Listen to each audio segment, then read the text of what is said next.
Right now at 5, a woman is caught on camera trying to set fire to a warehouse with lighter fluid.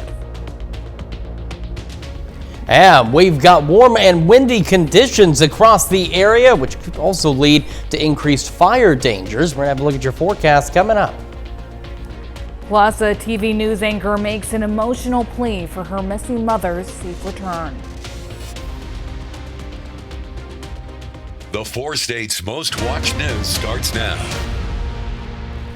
Good morning and welcome to the KOAM Morning News. It's 5 a.m. I'm Samantha Walker. I'm Chris Warner. It is now Monday, February the 16th. Hopefully everybody had a good weekend. Yeah. Okay, I'm going to tell you right now, that storm, I don't know how many of you in Jasper County heard that, Friday night. That was unexpected. That was you may have slept through it. I think I did not. My youngest slept through it too, but it woke me up. I mean, it was almost continuous cloud to ground lightning, torrential rain, the winds ramped up, and then almost a dusting of pea-sized hail. It was just that one cell kind of came out of nowhere. I know my grandparents' greenhouses in Joplin was all ripped up to shreds. So they're like, okay, we have to go and fix this because it's still, we need to make sure that we have this. Yeah, we weren't looking at a severe threat at all. And that storm technically didn't reach severe criteria, but it did. It was a little unexpected, especially compared to every other, all the activity we had around it. Just kind of flared up out there. So outside of that, though, we got some much needed rain. Yeah. Still a long way to go on the drought situation. And unfortunately, with that said, gusty winds, warm weather to start the week, leading to some increased fire concerns out there. We're going to start, though, with our live look from downtown Pittsburgh, where things are looking pretty good so far. We got clear skies. Clouds will start to pick up just a wee bit as we go through the day. We've got our Westco camera, 7th and range line in Joplin, looking good as well. A quick trip to the KDOT camera south of Pittsburgh, looking back toward Pittsburgh along 69. Looks good. And our final stop, of course, the MoDOT camera, 20th and range line in Joplin, looking pretty good as well. Also, for those of you who did go out for Valentine's Day, holy cow. I mean, I get it and all, but man, the traffic was insane, and like every restaurant was packed. Now we made reservations. Hopefully you planned ahead as well. But even then, it still took a couple hours to get through the whole dinner. I was a little bit on the wild side. So this is what we're talking about now with our fire weather watch that we have into our far northwestern counties here, and that could be expanded. It could be changed into a red flag warning, but this is going to officially take effect tomorrow and then run through tomorrow evening because of the very gusty winds we're expecting. So something we do want to keep an eye on. Right now, the winds aren't too bad. We're sitting at 45 in Joplin, 39 in Pittsburgh, and across the area, temperatures not bad. I mean, we're all above normal. The closest we have to normal down south there, Jay looks to be the cold spot too at 32, and then just over to your east, Bentonville, 40. We've got mid-upper 40s for some of us. Fort Scott, I believe, is the warmer spot right now, sitting at 46. So again, a mix of mostly clear to partly cloudy skies. We'll have those south winds already ramping up today. And then they're really going to pick up as we head into our Tuesday across the area, hence that fire weather watch out west. All right, kids out the door this morning, 45, about 64 for lunch and recess, and almost to 70 as they head home. We're going to go low 50s by 9, again transitioning to mostly clear to partly cloudy skies, highs into the upper 60s, maybe some low 70s. South winds 10 to 15, gusting to 30. Again, we'll really ramp up tomorrow, something we want to keep an eye on. And then later this week, our false spring, which has been going on for like 2 weeks now, may come to an end. Details on that in just a few more minutes. Samantha? Chris, thanks. An attempted arson at a controversial warehouse site is now under investigation. Authorities say a woman tried to ignite the building using lighter fluid as debate continues over plans to turn the facility into a possible ICE detention center. A woman walks up to the southwest corner of the warehouse, throws lighter fluid against the building, and sets that accelerant on fire. Criminal defense attorney Henry Service, with no involvement in this case, said this woman, if caught, likely faces jail time for arson. Making a political statement and committing crimes could land you in a lot of trouble. While her attempt to light the concrete building on fire didn't work, she tried to keep the flames going by spraying lighter fluid on them. That fire can travel back up that stream of accelerant, and like I said, any spilled on you, that's gonna go up quicker than anything. The woman's actions have been universally condemned by government leaders, but their statements are sharply different about the now dead deal to turn the building into an ICE facility. Kansas City Mayor Quinton Lucas said, I am outraged by federal efforts to place 10,000 human beings in cages inside distribution warehouses. A statement from ICE said, these will not be warehouses. They will be very well structured detention facilities. Congressman Mark Alford said, this type of violence is the intended outcome from the left's incessant threatening of federal law enforcement officers. Jackson County Legislature Chair Manny Abarca said what the woman did is the wrong way to protest. Here's what he called a potential new ICE detention center Thursday. A concentration camp in a community for profit. Ultimately, Service said it's the woman who chose to light the fires. For insignificant consequences to the building, she's got significant consequences to her life. Kansas Highway Patrol executed a search warrant in Franklin, Kansas Friday morning.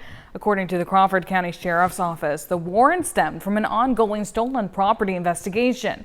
Investigators seized thousands of dollars worth of previously reported stolen property, suspected methamphetamine and drug paraphernalia, and suspected unlawful suppressors and fully automatic firearms. Chad Swayze was arrested and transported to the Crawford County Jail. He's currently being held on 26 charges, but more could be filed. This investigation is still ongoing. Anyone with information is encouraged to contact authorities. Well, the Department of Justice has sent Congress a list of, quote, politically exposed persons in the millions of files released related to its probe into convicted sex offender Jeffrey Epstein. The DOJ sent the list in a 6-page letter Saturday. The names of many prominent figures appear in the files, regardless of context, including presidents, cultural icons, business leaders, and government officials. Republican Representative Nancy Mace, a vocal ally of Epstein survivors, slammed the DOJ, claiming there are, quote, missing names on the list disclosed. One fast food chain is promising a major change. Steak 'n Shake says it will remove microwaves from all of its locations by April. It's not clear which menu items were ever microwaved, but the move comes less than a year after the chain switched from seed oil to beef tallow in its fryers. That change aligns with Health Secretary Robert Kennedy Jr.'s Make America Healthy Again campaign, which criticizes processed seed oils. Health experts caution, however, that beef tallow has higher saturated fat and could be harder on your heart.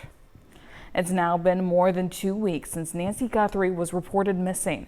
Authorities are honing in on articles of clothing the suspect was seen wearing and security camera footage from that night in the investigation.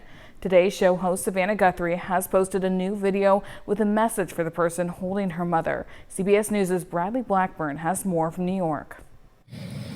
We still have hope. In a new video, Today's Show co-host Savannah Guthrie made this plea to whoever is holding her mother. It is never too late to do the right thing. Police believe Nancy Guthrie was taken from her home on February 1st. The FBI says a black glove found near her Arizona home is being tested for DNA and that it matches the gloves seen worn by the suspect in doorbell camera footage. We've got to find that guy. Somebody out there knows who this is. Authorities are asking for the public's help to find the suspect, who they believe is male, 5'9" or 5'10" tall, with an average build. Sources tell CBS News investigators have reviewed security camera video at this Tucson Walmart store as they focus on the black Ozark Trail hiker pack the suspect was wearing in the surveillance footage. The backpack is sold exclusively at Walmart. Friday, law enforcement searched a second house located less than 2 miles away from Guthrie's home and an SUV, though no arrests were made. The whole world just wants to know where she is. Members of the community signed a giant Bring Her Home banner hung outside of Tucson's local NBC affiliate. I just think of, what if this was my mother, and I just feel so bad for them. All hoping she'll be found as the search stretches into a third week. Bradley Blackburn, CBS News, New York. That's a look at this morning's top stories and weather coming up on the KOAM Morning News. A city council debates stricter sanctuary policies as residents demand more protection for immigrant communities.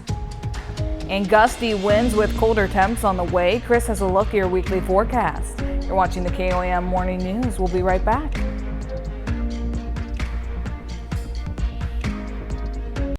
Topping Nation Watch, the Department of Homeland Security is experiencing a partial shutdown.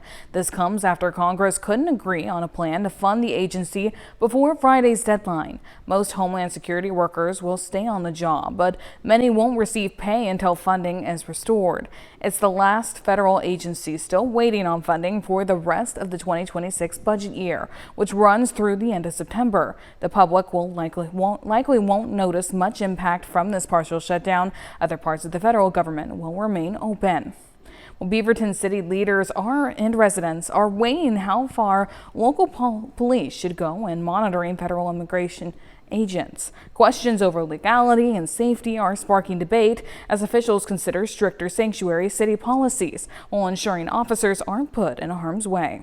You feel comfortable saying that you've done all you can done to protect Beaverton and its immigrant communities. Beaverton residents and city leaders have been calling for stricter sanctuary city policies. I want our officers to do more, and I acknowledge that right now there are a lot of implications around that. Councilwoman Nadia Hassan wants officers to investigate actions by federal agents when they get reports of things like unmarked vehicles driving recklessly. She wants officers to also document reports of excessive force and to refer potential criminal violations to the district attorney's office. But there are concerns whether putting local police in that position may do more harm than good, or if it is even legal. We are using every tool in the toolbox. We are analyzing every rule, and we understand the community has urgency. We needed to step back and understand the legal ramifications of what we were asking them to do. For example, federal officers are banned from wearing masks on duty in California, but the Los Angeles Police Department will not enforce the rule to avoid conflict between armed agencies. And so I asked Mayor Lacey Beatty about putting Beaverton officers in the same position. I do agree that putting our officers in that position could be harmful, which is why the community needs to understand what role we're asking them to do, and our police officers deserve to know what we're asking them to do. What I've heard from the police union is a bit of their concern around if we start interacting, is the community going to assume that now we're aiding ICE? Councilman Kevin Teeter says officers are already enforcing traffic laws, but there is only so much they can do. We already have cited federal agents who have broken those codes. Now, getting a conviction is very, very difficult because of qualified immunity. Beatty says either way, police will respond if someone calls 911 over reported ICE activity. Does that mean that the police department is responding with lights and sirens? They will come when called, and they have a duty to intervene. Well, still to come, Valentine's Day brings new music releases and streaming options, plus a horror-themed beverage. Plus, gusty winds with colder temps on the way. Chris has a look at your Monday forecast. Here's a look at your entertainment news now with Rick Damagella and the Hollywood Minute. Is your figure less than Greek? Is your mouth a little weak? That's singer Stella Cole performing My Funny Valentine. The track comes from her just-released EP of the same name. Cole is currently touring with upcoming dates in San Francisco, Honolulu, and Tarrytown, New York. Here, you're not the predator.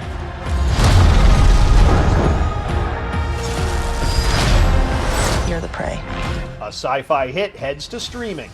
After hunting down over $184 million at the global box office, Predator Badlands is now streaming on Disney+. It's a huge moment for us. Matthew Lillard's killer new beverage. Lillard and screenwriter Justin Ware's Macabre Spirits has released Ghostface Vodka. The Scream-themed spirit is available now. In Hollywood, I'm Rick Damagella. Certainly a lot of exciting things to look forward to. Well, now here's Chris with a quick look at your forecast. And we've got another few days of some warm weather to look forward to across the area, but later this week, that might change. Details in your forecast when the KOAM Morning News returns. Time now, 5:19. Here's your Skywatch weather forecast from the trusted Roper Kia Weather Center. Welcome back to the KOAM Morning News. It's 5:21, almost 5:22 on this Monday. I almost got confused because this is for Tuesday, so it's Monday. It is Monday. Welcome to the new work week. Another several days, a few more days of false spring, or fool's spring, as I've seen before. That's going to start to cool down. First thing we want to talk about is this. These are fire weather watches, our far northwestern counties. They'll kick in tomorrow and run through tomorrow evening. It's something that we'll watch because it wouldn't be surprising to see that maybe expanded and over time very likely upgraded to a red flag warning because we've got some very gusty winds rolling in. Today, we do get breezy initially today. We're already going to have gusts out of the south upwards of 30. We're going to have a mix of mostly clear to partly cloudy skies through the afternoon. As we go late evening and overnight, we'll start transitioning to mostly cloudy skies. We go into our Tuesday. Our gusty winds out of the south continue tonight at about 30, but as we go through Tuesday morning and into the afternoon, the wind arrows don't show it, and I'd use the wind gust tracker, but maybe it's just me. I feel like it always goes overboard on its projected wind gusts. It's probably something I'm doing. But I will tell you right now, the wind gusts tomorrow from west, well, let me go this way. From east to west, they're higher out west than they'll be out to the east, but they're anywhere from 35 to 45, even 50 mile an hour south wind gusts. That's why we have the fire weather watch. That's why we have that concern is we are still very dry. The drought situation, despite the rain, is it's not going to be cured overnight. It's going to take a lot of rain to get us caught back up. So absolutely, starting today, no outdoor burning, all right? Because in these conditions, it will not take long for something to spread pretty quickly. We are still dry, though. Even though we are mostly cloudy tomorrow, we are still dry across the area. We're still a little on the warm side. Tuesday night into Wednesday, we'll start to clear out a bit, and we'll have some partly cloudy skies for us on our Wednesday.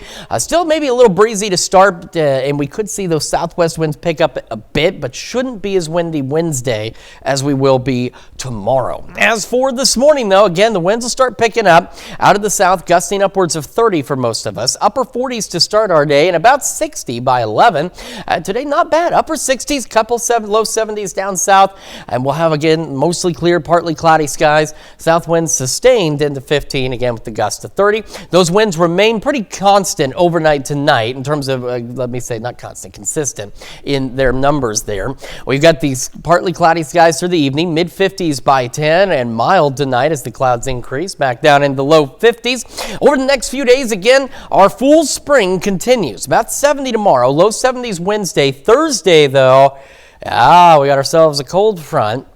Not much associated with it other than the fact our temperatures, it's going to be a bit of a shock to our systems because it has been so mild for so long that this temperature change is going to feel brutal. But this is going to get us back to, and maybe even a little below normal. We could get a few isolated showers, sprinkles, and maybe even a couple of flurries Friday night into Saturday. However, right now, anything with that isn't going to add up to much. And even if it tried to give us a few more flurries, it's been way too warm for way too long. It would be very difficult for anything to stick. So no major concerns there. About 50 Saturday, maybe a little below average to start next week. And we do try and get a little warmer toward the second half of next week. That is a check of your forecast. We're going to send it over to Samantha now with Health Watch. Thanks, Chris. A new report is raising concerns about what may be in your dog's bowl. The nonprofit Clean Label Project found many dog foods contain elevated levels of heavy metals and other contaminants, in some cases up to 13 times higher than levels found in human food. Researchers warn long-term exposure to those metals could contribute to higher cancer risk. Dry kibble showed the highest levels, while fresh and frozen foods tested lower. Health experts estimate 1 in 4 dogs will develop cancer during their lifetime. A Virginia man has a new lease on life. For years, Brian Walls has been waiting for a liver transplant. Little did he know, doctors found his perfect match in an unexpected way. Desiree Montilla explains. Well, okay, wait a minute. You've cooked some stuff. Sitting on the couch, Brian Walls and his granddaughter, Michaela Hayes, reminisce. Laughs filling the living room, providing peace during a time of healing. I started getting ill. No one could really figure out, the doctors couldn't really figure out what was going on with me. Over 2 years ago, Brian Walls was diagnosed with NASH, a form of liver disease, and needed a transplant. I got on the list for a transplant. I was on that for a couple years, and it just nothing really come about with it. But in December, Walls' health quickly went downhill. While fighting for his life in the hospital, little did he know a donor was on standby. I just knew that it was meant to be. The perfect match, turning out to be his 25-year-old granddaughter. It was a blessing, a miracle, something that no one could have ever expected. On December 23rd, Michaela donated a portion of her liver to her grandpa, a Christmas miracle, giving Brian a second chance. It was just an instant change in my life, and God's blessed me, and with the family that has looked after me. An outcome meaning everything to Michaela, coming 1 year after a heartbreaking loss for the family. 1 year before the surgery was when my not stepdad, but second dad passed away from cancer. I mean, it means more than just saving someone's life. He's awesome.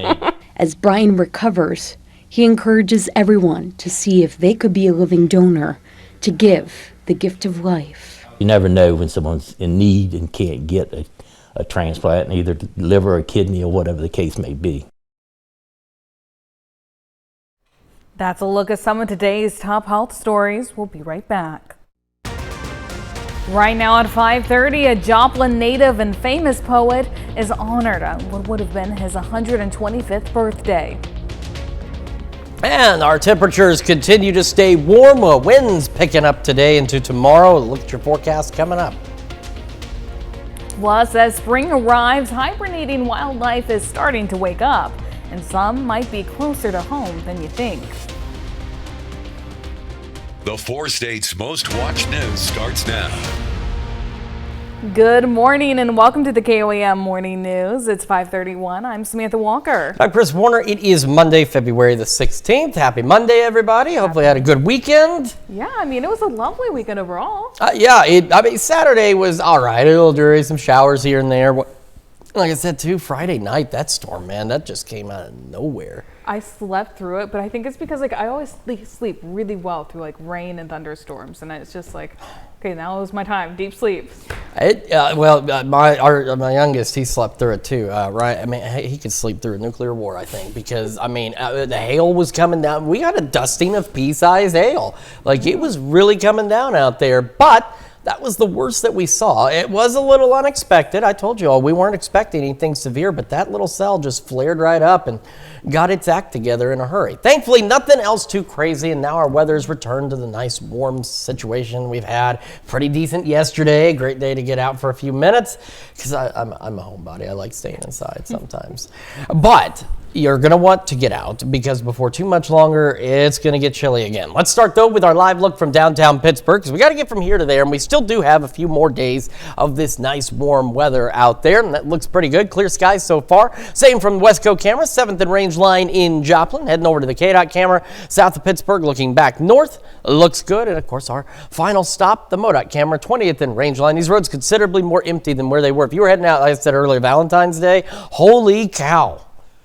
It was a lot of traffic. I mean, I always find myself, having grown up in Joplin, I always wonder, I'm like, where do all of these people come from? I feel you could empty every neighboring community and that still wouldn't have equaled the number of people that were in town for Valentine's Day. It was just a lot. All right, here's what we have a concern with. This kicks in tomorrow through Tuesday evening. This is a fire weather watch in our far northwestern counties because by tomorrow, winds are going to be gusting from 35 to 45, maybe even 50 miles an hour. So absolutely no outdoor burning. And that really starts today with the winds. They're going to start picking up on us. We're at 45 in Joplin right now, 39 in Pittsburgh, and across the region, a mix of 30s and 40s.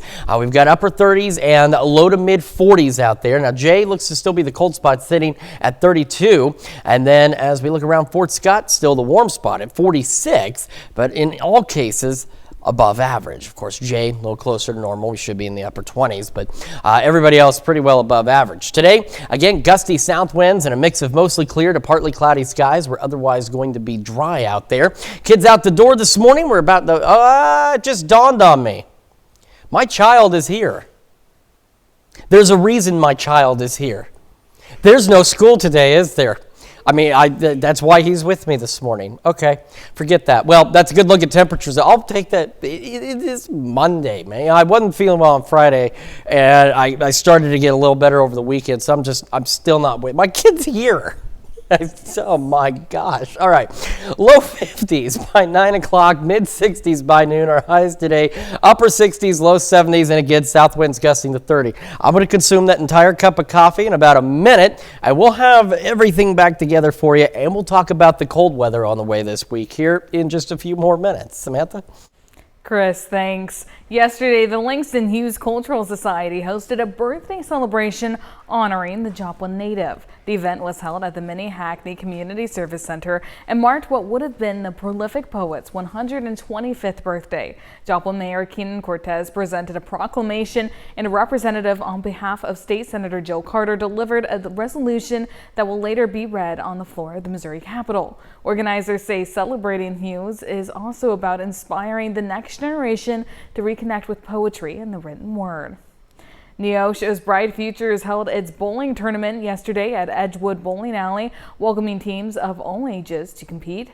Prizes were awarded for the best and worst teams, as well as the best dressed group. Attendees took part in a silent auction, supporting a great cause in the process. Well, with spring right around the corner, critters will be leaving their state of hibernation, making sightings more likely. KOAM's Mitch Adams brings us more. As temperatures rise in the upcoming months, some wildlife might be easier to spot as hibernation ends. Hibernation for a lot of animals looks a little different, so they'll be waking up. You know, some of them have slept the whole winter away, others were in light slumber. Once these critters rise for spring, their mission will be finding food, a mate, and potentially a new habitat. So oftentimes folks will have maybe brush piles or different piles just accumulating around their house, and those are perfect little dens for these animals where they're always looking for the new home, and your home might be the one. If you happen to have an unexpected encounter with one of these animals, it's best to help them escape and continue their journey. Animals are a lot more scared of you than you are of them. Most oftentimes they don't actually want to be where they're at if you have found them in your home, and so they're looking to escape. And so if you're able to provide a very safe way for them to escape, even better. Reporting from the 4 states, Mitch Adams, KOAM News. That's a look at our top news stories coming up this half hour on the KOAM Morning News. Girls as young as 4 are taking to the ice in one of the fastest growing youth sports. In Consumer Watch, the Empire Market brought a little romance to downtown Joplin Saturday. The market hosted its annual Paris Week celebration just in time for Valentine's Day, transforming the space into a city of love. Vendors offered everything from freshly baked macarons and baguettes to sweet and savory crepes and coffee, cocktails, and even a Paris-themed photo booth. More than 50 vendors filled the market, and organizers say it was packed throughout the day. All of these great things that we have here today are being made and created by local people. It's all local products, it's all local goods, and we hope that if maybe people haven't been before, that they'll come back on a regular basis and continue to help support the market. This marks the 8th year the Empire Market has hosted the event, bringing a taste of Paris to Joplin without ever leaving town. The USA women's hockey team won their quarterfinal match this weekend and will take on Sweden tomorrow in the semifinals. Natalie Brand went to the Reston, Virginia to meet some of the team's youngest fans who have Olympic dreams of their own. Fierce and fearless, girls as young as 4 are facing off and proving their place on the ice. I really like playing. What do you like about it? It's just fun. It can also get your body moving. Tell me your very favorite thing about being on the ice. Fighting. Fighting? A sport teaching toughness, teamwork, and confidence.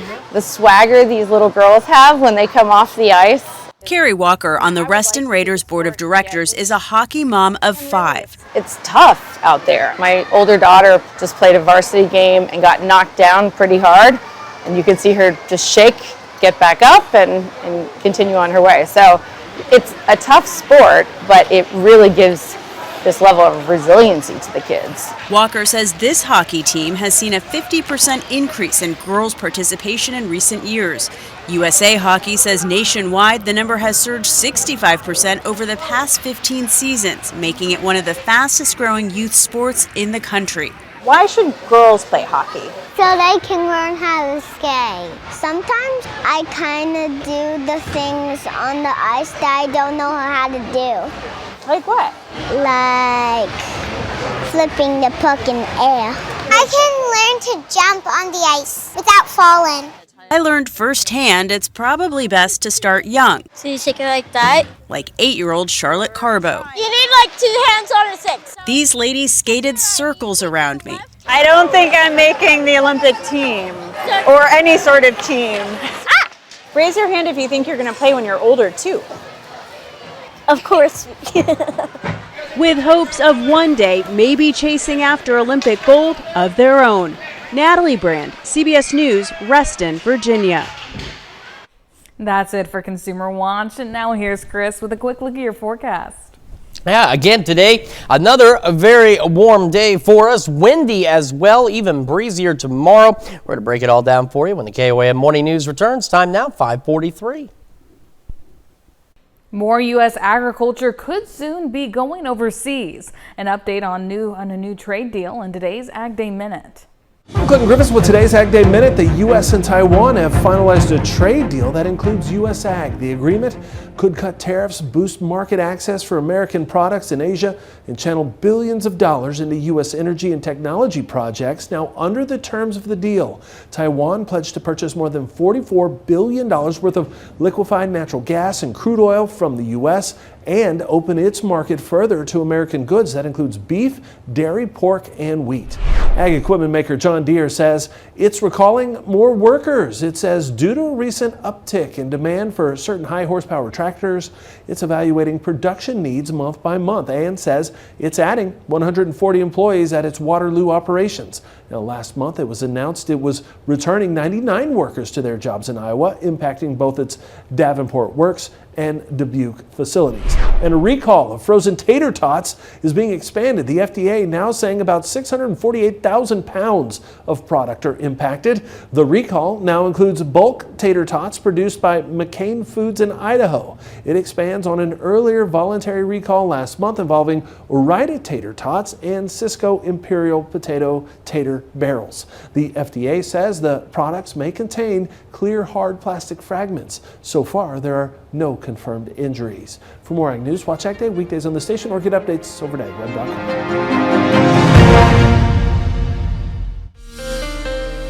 Here's your Skywatch weather forecast from the trusted Roper Kia Weather Center. Yeah, we've got another warm day out there, breezy as well. Breezy again tomorrow, and that's why starting tomorrow through tomorrow evening, again, our far northwestern counties, this is a fire weather watch that'll go into effect for us. So what we're looking at is winds that could gust anywhere from 35 to 45 miles an hour, maybe even a little higher further west. So I think I've got the wind gust tracker kind of reined in. As we go a little later today, those gusts already picking up today, upwards of about 30, 35 miles an hour, and that'll continue overnight and into tomorrow. But as we head further into the day tomorrow, those wind gusts will start ramping up, and we start seeing those 40, 45 mile an hour wind gusts out there continuing into the evening hours over a good swath of the area, which is, again, why it's not entirely improbable for that fire weather watch to be expanded or for red flag warnings to be put out over a broader part of our region, because we're still very dry. Our drought conditions, while the rain helps a little, we did not get enough to really make a huge difference in the drought. And with these gusty winds, it will not take long for a fire to spread. So again, no outdoor burning today, tonight, tomorrow. Just be extra cautious. Don't discard your smoking materials out the car window, anything like that, because this is the worst possible time to do so with these gusty winds. Now, outside of the winds, today we are looking at mostly clear to partly cloudy skies heading through the day. In fact, we should be clear as we are right now to start most of the morning. And then overnight tonight, we'll start to see clouds increasing. And although we will be mostly cloudy throughout the day on Tuesday, it's still going to be breezy. It's still going to be warm. And again, we still have that fire danger out there as well. But we are not expecting, as you can see, any rain out there. Future Track's tossing a couple of sprinkles up. I'm not going to say it's out of the realm of possibility. It's just not very likely. As we head into Wednesday, skies will begin to clear a bit. We're going to be partly cloudy. We're still going to be breezy for Wednesday, not as breezy. We're back in that 25 to maybe 30 mile an hour wind gust range. And as we go later into the day Wednesday, while it's still breezy, they'll ease up a bit more in that 20 to 25 mile an hour range. At least that's the expectation at this point for winds heading into Wednesday. So Wednesday, not a Wednesday at all. That was a very lame dad joke. You're welcome. As for this morning, though, clear skies, upper 40s to start, 60 by 11 o'clock this morning. Our highs into the upper 60s, some low 70s down south. Not out of the realm of possibility. Again, south winds gusting to 30. That remains the case overnight tonight. Partly cloudy, mid 50s by 10. Very mild night, back in the low 50s. But take a look at the sunset. Getting closer to 6 o'clock in the evening. We're going to start to see more daylight across the area as we go through the next few weeks. In fact, I'll bring that map back tomorrow. We have that map that tells you how much daylight we're going to start gaining this month, and we'll bring that back tomorrow. As for tomorrow itself, 70, low 70s on Wednesday, hanging into the 50s. It's Thursday into Friday. We get a cold front. These temperatures, while they'll be seasonable, are not going to be all that fun because it has been so warm for so long. This full spring has had us really convinced it was spring. I think it's convinced a lot of things outside, too, that it's spring, but it's not yet. Could get a light shower or maybe a flurry or two late Friday into Saturday. It's been too warm, too long. Nothing's going to add up, and even at this point, the chances are extraordinarily low. We are a little below normal to start next week, back into the upper 50s by next Wednesday. Let's check your forecast. We're going to send it over to Samantha now with sports.